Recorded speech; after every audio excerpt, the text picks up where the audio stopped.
In 2016, I was diagnosed with neuroendocrine carcinoma cancer stage 4.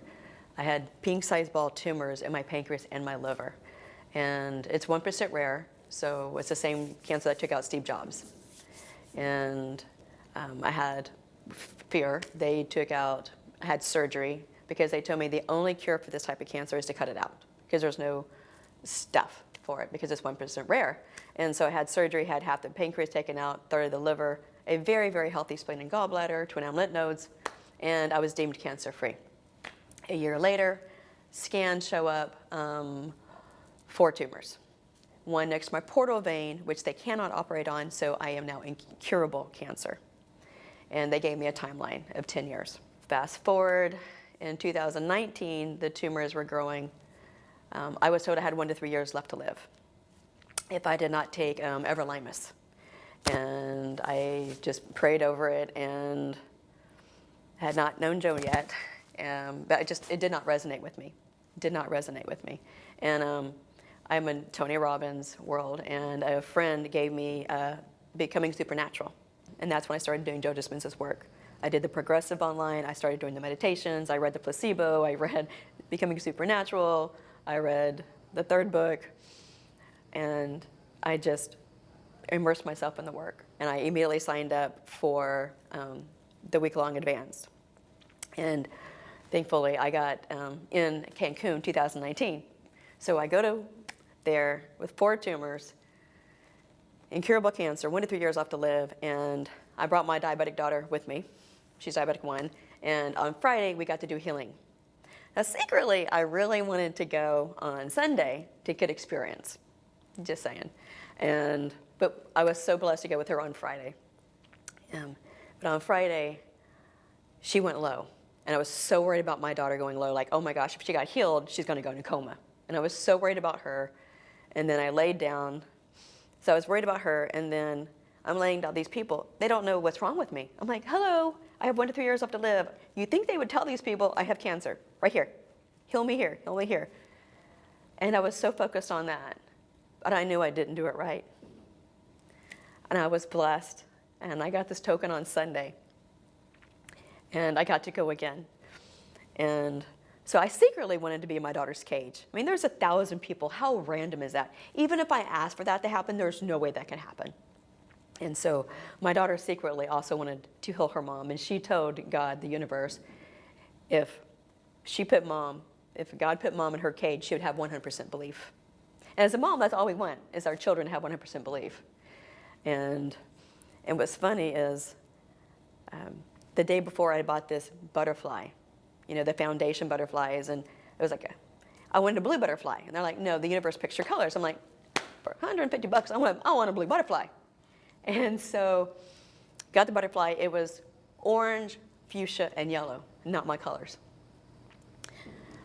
But that Sunday, under the healing tree, I got right under it, and I looked up. It was orbs of yellow, fuchsia, and orange. It was saying, this is it. And I just broke my heart open, and just of love and belief. And when I'm walking in the room, I'm already in a state of elevation. And then I see my daughter in the corner. And I'm like, oh my gosh, if I get even near my daughter, how amazing would that be? Now, her and a friend decided they would heal someone together, because, you know, what's the likelihood of me being in her cage? So her and her friend go to a cage, a volunteer taps my daughter on the shoulder and says, we need more people over here. So she goes to this cage over here. She forgets her pillow, comes back to the cage, and gets her pillow, goes back to that cage. It's full, so she just finds another cage that needs somebody. So she's there. She has her blindfold on. Now I'm walking in the room. I see my daughter. And I'm like, and I just started vibrating. And I was actually put in my daughter's cage. How random is that? And my heart broke open, just 100% belief, because I knew when she looked at me, she would have 100% belief. And it was just the most amazing healing experience. I felt like I almost lifted. I felt this energy surging around my body. Apparently, it was repaddling my field, or the patterns of my field, and it was a beautiful experience. 2 months later, I had CAT scans. The tumors did not grow for the first time, except for one. So that gave me the chance to have ablation surgery. And so ablation surgery is where they go in through the groin and they put 100 little beads. So it's not chemotherapy, but it is technical. 100 little beads, and they starve off the tumor. And it worked. And so the widowmaker was gone. And however, the other tumors kept growing. And once again, my oncologist, bless his heart, because he's only doing what he knows, said, take this everolimus or you're not going to make it. And I'm like, I'm not taking it. What else you got? So I was a candidate again. He sent me to a liver conference, and I got to be a candidate for ablation surgery again. This time they said there's no way that you can get all 3 tumors. We can only get 1 or 2. And I just had this belief, this power from all this meditation, because I do the work. I don't have fancy, I don't fly through rooms, but I just do the work every day. And I just had this belief of power, and it's like, Doc, you're gonna get all 3 tumors. You're gonna get all 3. I know it. And I prayed over the anesthesiologist and the surgeon at the same time. I said, thank you, God. Thank you, universe, for these beautiful souls that's gonna take out these, and thank you for not having any more. And miraculously, it worked. They got all 3 tumors. So in 2019, I came to the event with 4 tumors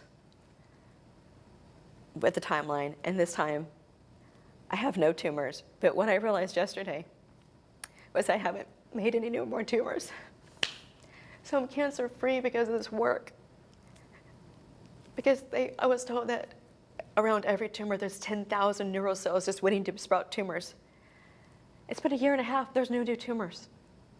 That to me is a miracle. And so I realized I was truly healed